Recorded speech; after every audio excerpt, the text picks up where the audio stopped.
Unissons-nous et aimons-nous, honorables parlementaires, pour construire notre Tanganyika. Le Parlement des jeunes, sous la conduite de membres du bureau dirigé par leur président Sami Bikwanga, s'est réuni autour d'une séance plénière ce 4 mars 2023. 2 points étaient inscrits à l'ordre du jour, à savoir la situation sécuritaire dans la ville de Kalemi et le second point, la flambée des prix de sacs de ciment à Kalemi. Ici, le ministre de l'Intérieur et celle de la Jeunesse, Sport et Loisirs ont disponibilisé leur temps pour venir discuter sur plusieurs questions et trouver ensemble un compromis sur plusieurs problèmes qui gangrènent le paisible citoyen. Au perchoir, monsieur le ministre de l'Intérieur qui a essayé de balayer quelques inquiétudes et questionnements des jeunes concernant les points inscrits à l'ordre du jour. Devant la presse, monsieur le ministre de l'Intérieur a exhorté tous les jeunes de s'approprier sur la situation sécuritaire de la province du Tanganyika. Sinon, on a essayé un peu d'écouter par rapport à ça et quelques points ont été éclairés. Par rapport au point de la sécurité, j'ai demandé aux jeunes de s'approprier ce travail parce que la sécurité, ce n'est pas une affaire individuelle du gouverneur, mais néanmoins, c'est une affaire de tout le monde. Et d'autant plus que nous constatons beaucoup de voleurs que nous attrapons pendant la nuit. La journée, souvent, nous trouvons des jeunes. Cela veut dire qu'il faut que la jeunesse puisse changer la mentalité. Il y a des jeunes parfois qui passent leur temps dans les réseaux sociaux que nous demandons aussi de recadrer un peu leurs tirs. Parce que lorsqu'on passe toute la journée en train d'écrire dans les réseaux sociaux et surtout à la soirée, vous n'avez rien comme résultat. C'est aussi un passe-temps. Voilà pourquoi nous avons aussi demandé à la jeunesse de revenir à un bon sens afin que notre province puisse aller de l'avant. Avec l'insécurité, vous ne verrez personne venir investir ces millions ici. Or, là où nous voulons que les investisseurs viennent investir avec leurs capitaux, que les jeunes puissent trouver du travail. Parce qu'on ne peut pas faire 5 ans à l'université, venir encore faire 5 ans en chômage, non. Tout simplement parce qu'il y a l'insécurité.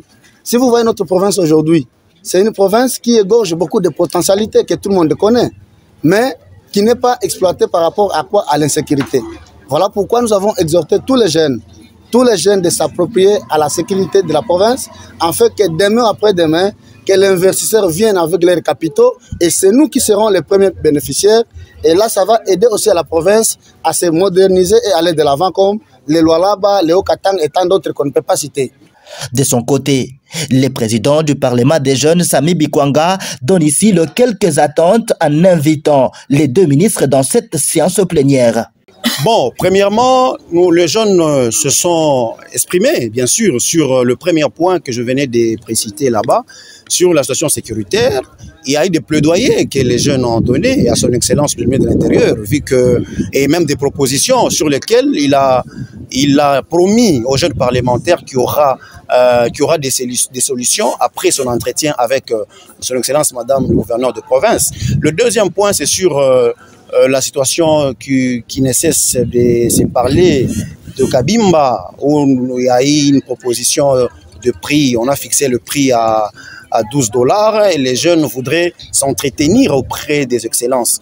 Le Parlement des jeunes, c'est une structure qui approche la jeunesse au lieu de s'exprimer via les réseaux sociaux. C'est ainsi qu'il y a des plaidoyers en tant que parlementaire. Nous avons déposé à son Excellence le ministre de l'Intérieur et à son tour, il a promis qu'il va aller voir son Excellence Madame le gouverneur, il va revenir vers nous. Exact. Le Parlement des jeunes est une structure qui approche plus la jeunesse au lieu de s'exprimer dans la rue ou dans les réseaux sociaux sans trouver des solutions adéquates.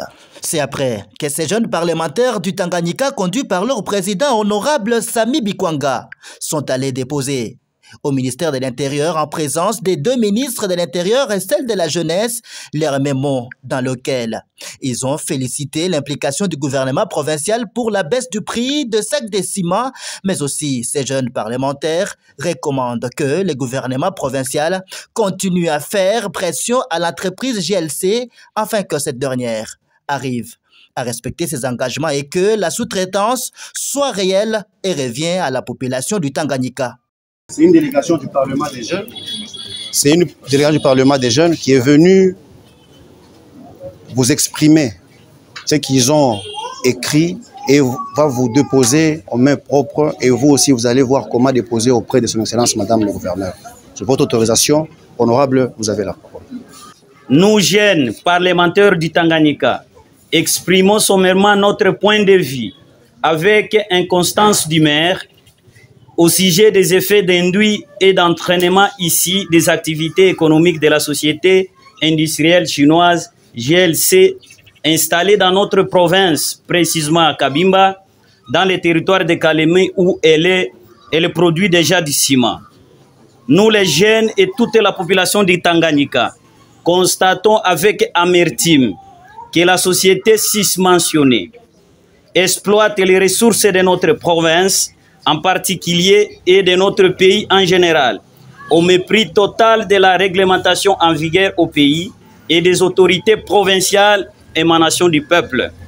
Pour cela, nous tenons à rappeler ici que, hormis les clauses de son contrat avec le gouvernement et les objectifs économiques d'une entreprise, dont le principal objectif est de réaliser les profits, une entreprise tant privée que publique a également les objectifs sociaux, notamment, elle doit fournir du travail, embaucher du personnel et créer des emplois.